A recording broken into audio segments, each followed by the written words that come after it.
You are a voice to your community, nation, and world. This is the Global Call.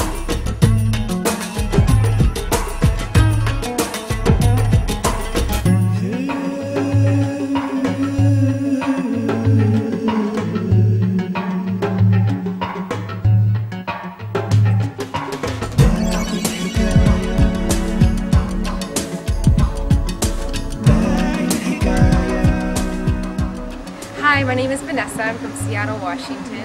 I'm a pediatric nurse at a children's hospital, and I love working with children. I love working with desperate families, destitute families, and I love nations. Any nation, I love them. I love the children of the nations, and I love to travel. So if you're ever in Seattle, come visit me. Hi, I'm Evangeline Weiner, your host for Global Call, and we're here today with another wonderful guest, Vanessa Larkin. Welcome, Vanessa. Thank you. And we're going to hear in a minute a video from Kyle Larkin, which is Vanessa's brother, and kind of his story about his life, what he's gone through. And then we're going to talk to Vanessa kind of about the perspective of having a family member, that you worry about and that has had addictions, and sort of what it does to family, and kind of just ask her specific questions. So welcome, Vanessa, and we're excited to hear Kyle's story, and we're going to watch that right now. The only guy in the house. I never had a father. Never knew my father. Grew up in so my childhood was a little different. My mom had a roommate, and discipline was definitely a part of my family, and strictly enforced. So I grew up, my childhood spent a lot of time in trouble with my family, felt isolated, insecure, just kind of like the oddball of the family. So when I turned 17, I had made a decision that I was going to move out. So I moved out when I was 17 and started living with friends and living with friends' families, and just moving from place to place. Lived with some family members, trying to, I guess, kind of find myself. Because everything that I was taught growing up just wasn't real to me. I wanted to find it out for myself. And so when I turned 18, the first thing I went and did was bought a pack of cigarettes, because I just wanted to smoke. I just wanted to see what it was like. And so I began smoking cigarettes. Well, after high school and hanging out with different crowds, I started to get into drugs. When I was 18 years old, I started to smoke pot, and I smoked pot for a while, and then got really into it and started to manufacture it and sell it. And just hanging out with the wrong crowds, which led to even more drugs, which led to drinking. And then there was events that happened in my life where I was hurt by people, and I didn't know how to deal with it. And I became bitter and angry and hurt, very hurt. And so my medication was obviously the things that I talked about earlier, the drugs and the alcohol. So that's how I medicated myself for years. And then there came a point where I didn't want to do drugs anymore, and so I tried to quit doing the drugs. But then I just drank, and I drank all the time, because I was depressed and I didn't know how to deal with it. And so that was the way that I dealt with it, was just by drinking. And so from the age of 21 to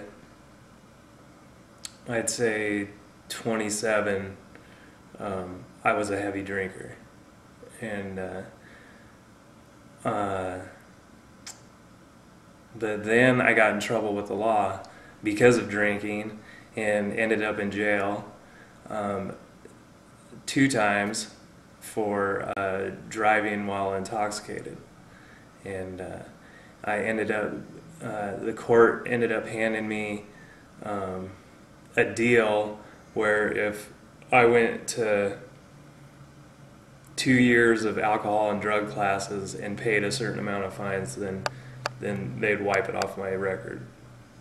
And so I took the deal, and so then I went to 2 years of drug and alcohol classes, still continuing to drink during this time. I remember one night I came home from work, and I was cooking dinner, and I just felt this intense fear come over me, over my health situation. I just felt like, I really felt like I was dying, and it's really hard to explain, but I was scared, I was frightened, and I remember trying to call people, trying to call my sister and my mom, and they weren't answering the phone, and this made me paranoid and anxious, and I didn't know what to do. And I remember just sitting on my couch and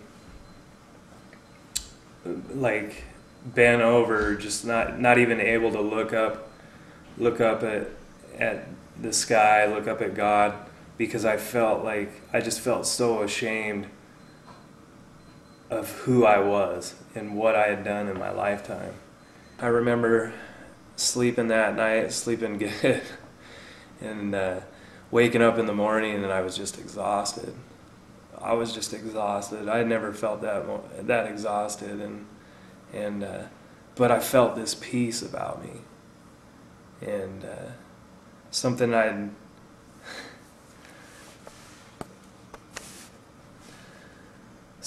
never felt before.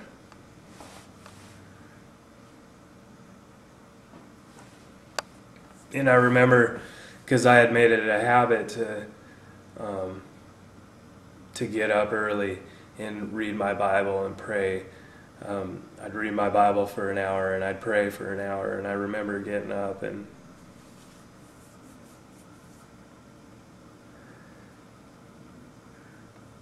praying.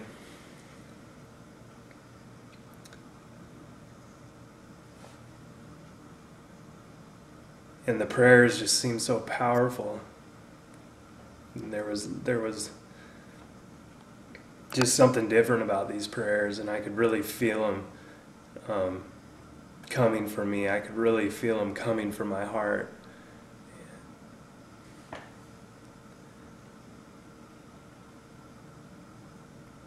It was something that I never experienced before. Even as a child, praying, like I'd never experienced this, and I knew there was something real with this. It doesn't really involve me. It doesn't involve. It involves me, but it isn't all about me. Life is about people and relationships. It's about knowing that there is a living God out there.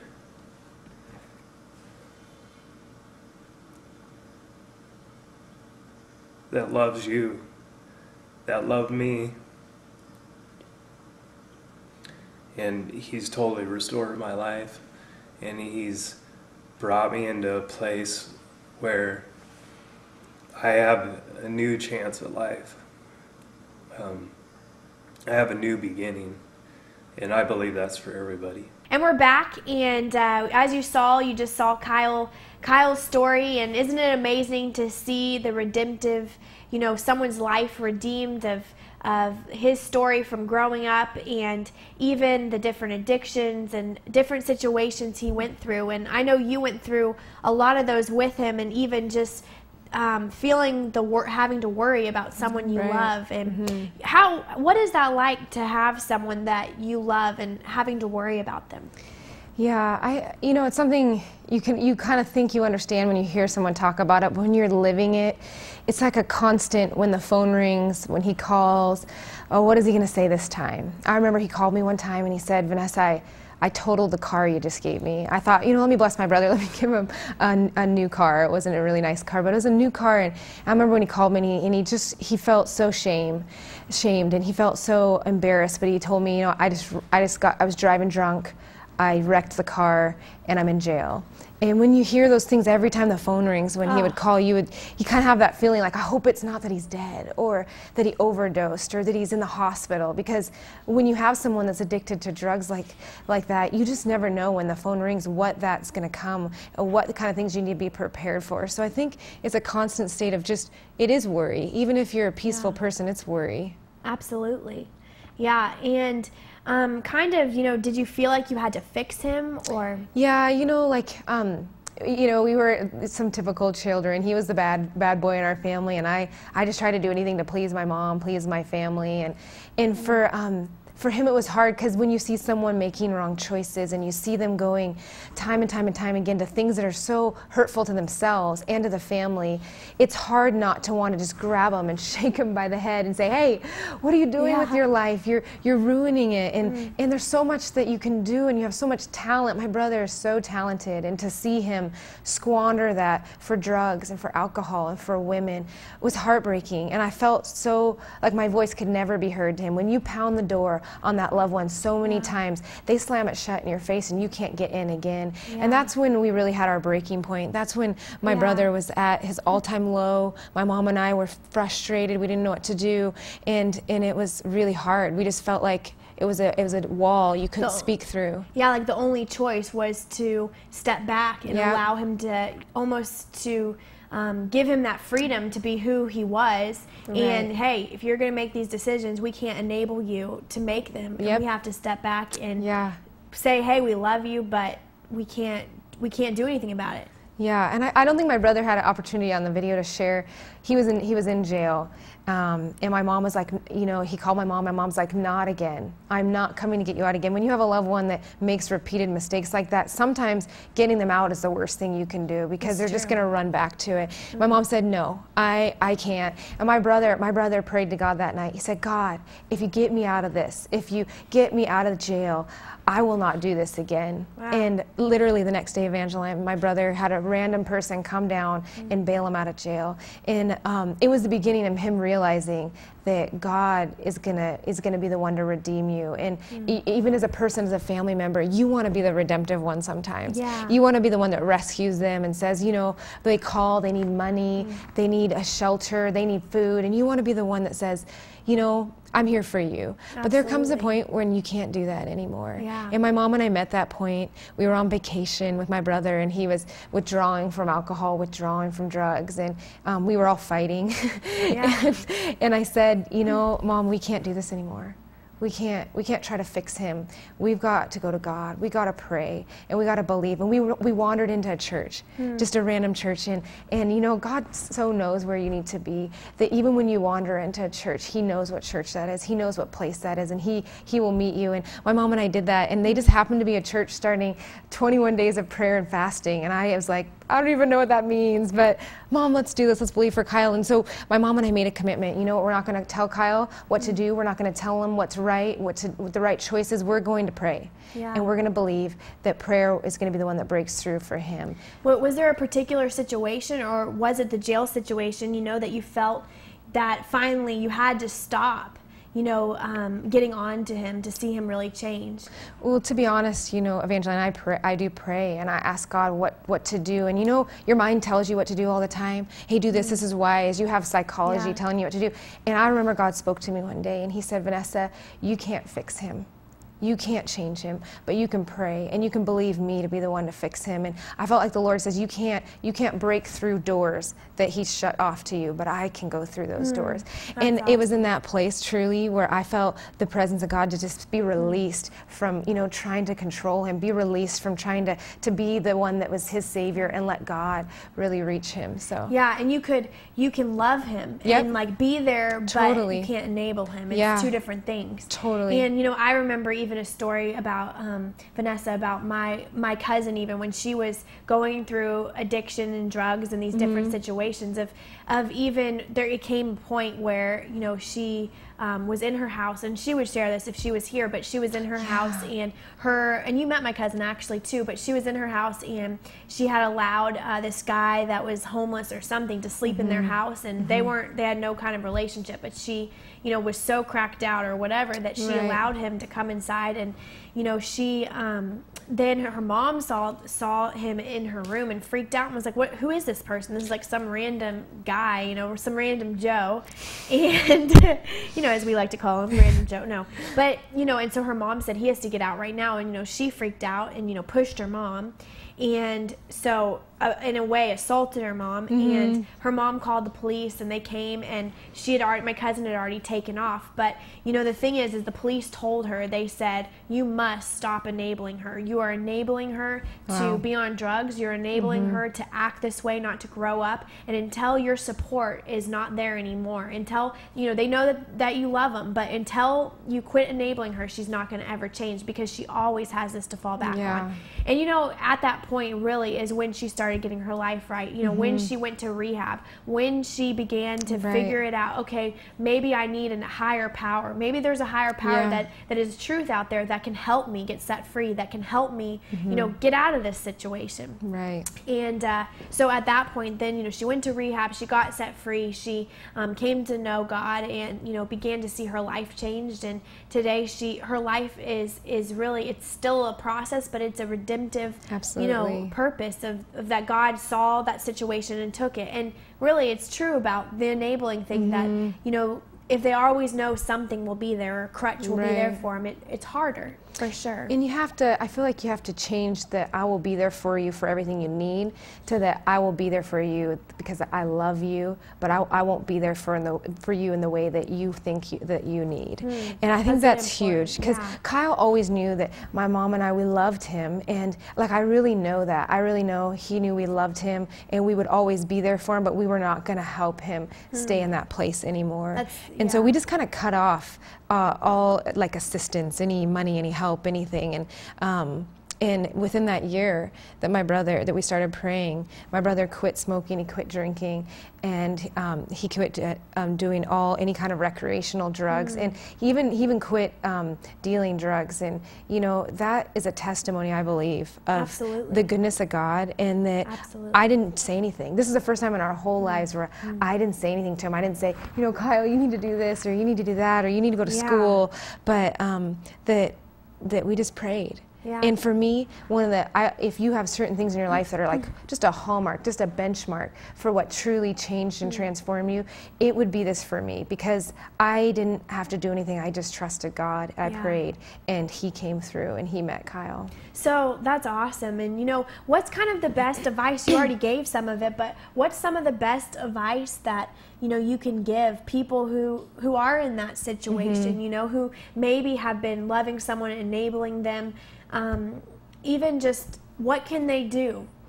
I think the first thing that I had to do is that I had to see Kyle free of addiction, and I had to see him the way that God sees him, which is pure, and which is a wonderful son. And it was hard. It's hard to separate the things that make people head down the wrong path. It's hard to separate that from who they are. But in order to really start seeing Kyle as a drug-free, a man that's walking down the right path in life, in order to see him like that, I had to remove all the things he did from who he was. And when I started to do that, it was like freedom, because I didn't put judgment on him. I didn't put this is right and this is wrong, but I just put into him, this is who I know you are going to be.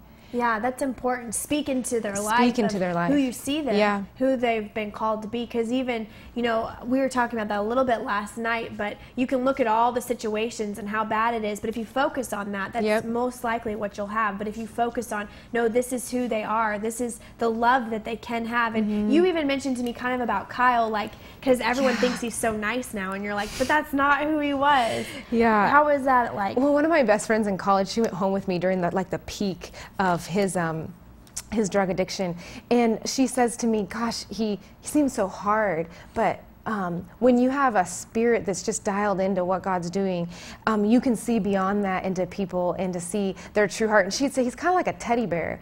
And that was the first time anyone in years and years had ever said something about Kyle that was really, really warm and hearty. And it wasn't like you just saw the addiction and the years of bitterness. But for me, all I saw in him, you know, for years and years was just that angry Kyle. And I knew that wasn't him, but I always laugh because people were like, he's the nicest guy ever. And I'm like, he is. He truly is. It's genuine. It's his heart. That's who God made him to be. But if you knew him 5 years ago, he was angry, and he'd swear at you, and he'd tell you to leave him alone, and you don't know anything, and quit judging him. And now that he's just been radically changed, he's set free. It's almost as like who he really was is now able to come out. That's awesome, and we love hearing about Kyle's life and how he's been redeemed in that, and even just you guys being so vulnerable and sharing his story, and thank you for sharing that.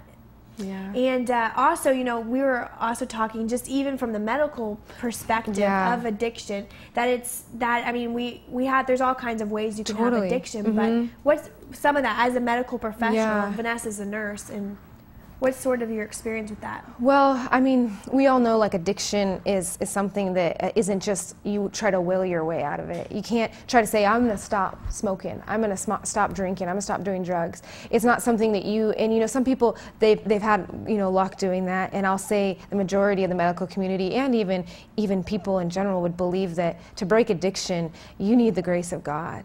And you medically in your body, what needs to happen to be broken is something that can't be done just by sheer willpower. And so I believe the combination of God moving in people's life and also even people going into rehabilitation programs and getting into things that are going to help them even physiologically get past those barriers. I remember praying for Kyle. He'd stopped drinking.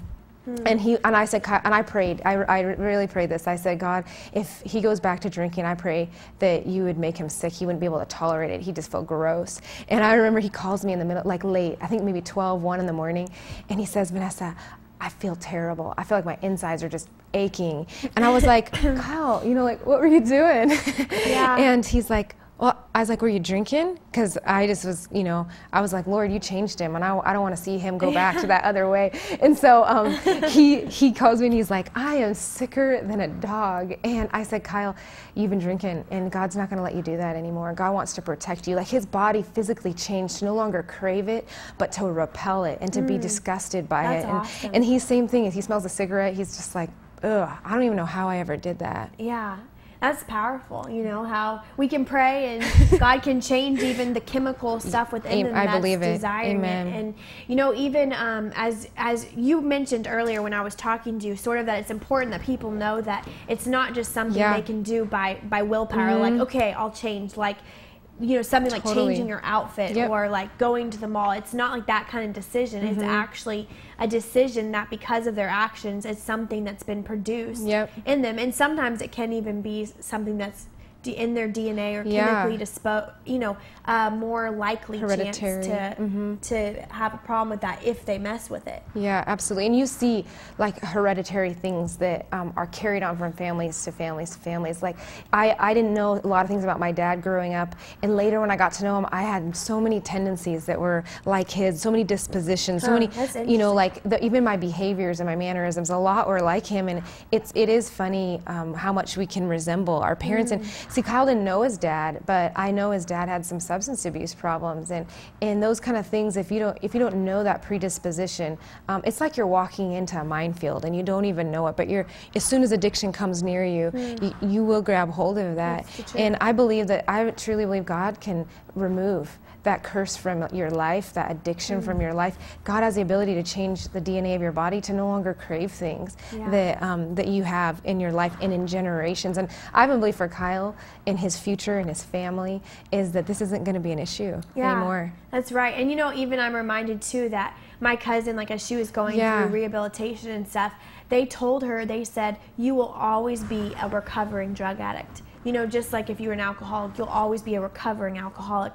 But what she thought was powerful is that actually with the cross, with God's help, that actually you can be restored, that you can now not just be recovering, but you can be set free of. That's good. And I thought, that's something powerful. Kyle, I know Kyle, he's a friend of mine, and he's set free from those things. He doesn't allow those things to hold him. And kind of just touch on a little bit, like you had mentioned too, just kind of the rejection of not having a father for Kyle, and sort of how that played into it, and him just trying to fill that void of love in his life. Yeah, I think, as much as our mom was amazing, but she couldn't take the place of a father. She couldn't replace a dad. And Kyle felt that void. And at first he was just trying to be successful, and that's what I did. I just tried to be successful, and that I would be able to impress somebody, and somebody would love me for that.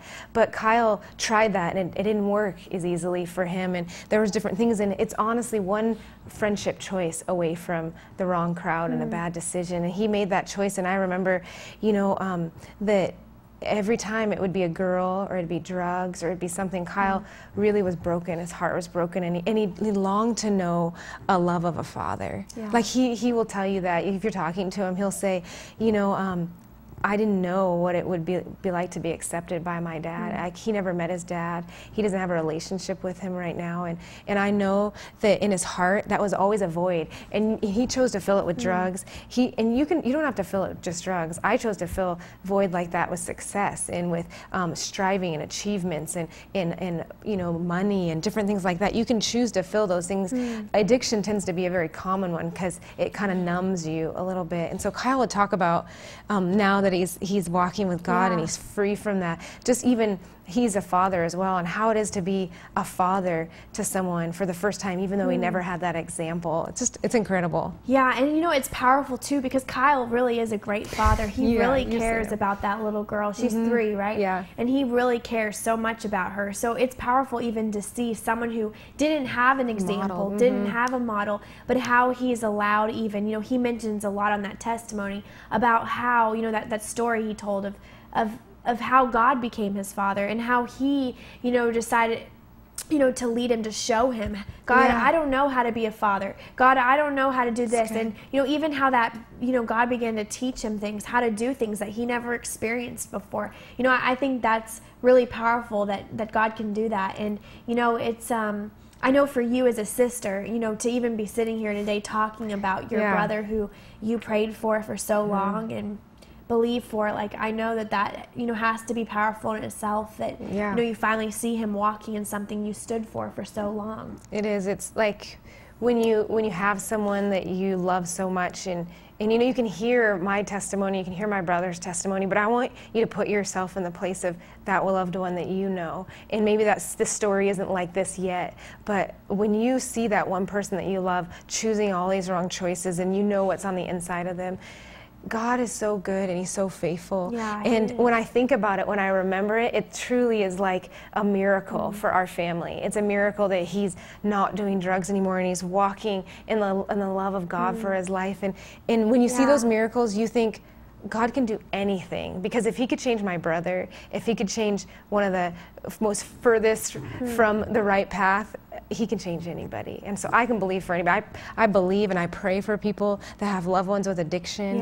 and I believe and I totally am convinced that there's no hard case that God can't break. That's the truth. And Vanessa, thank you for sharing all that in your brother and your life and your family's life. And even as you just said, there isn't any addiction that God can't fix. Right. Your situation, no matter what it is, your loved one, whether it's something known or unknown, your situation isn't something that God can't fix. He can fix it, and he can make it happen. And all it doesn't take us to know the right answers. Right. Who would he be? If God just had to have us have all the right things in place before we could get there. But in your own situation, in your, whatever you're feeling, the void, or you don't know the answer, or you're overwhelmed with problems, you don't have to figure it out first. All you have to say is, God, here's everything. Take all these issues, and here's my life. I don't know what I have to offer, but Lord, show me what I should do. And he'll open up those doors for you. He'll show you what you're supposed to do. And You know, and that's what the amazing part about God is. Who would God be if he couldn't, you know, if a human could mess up his plan? That's right. And he has created you to do something way bigger than yourself, to have a personal relationship with him, to be able to even begin to affect the people around you. And God is so much bigger than this is what you are and now you're labeled this. So anyway, thank you for joining us today on Global Call. We've had a great time with Vanessa and Kyle, and we're excied to see you here again next week. Have a great day.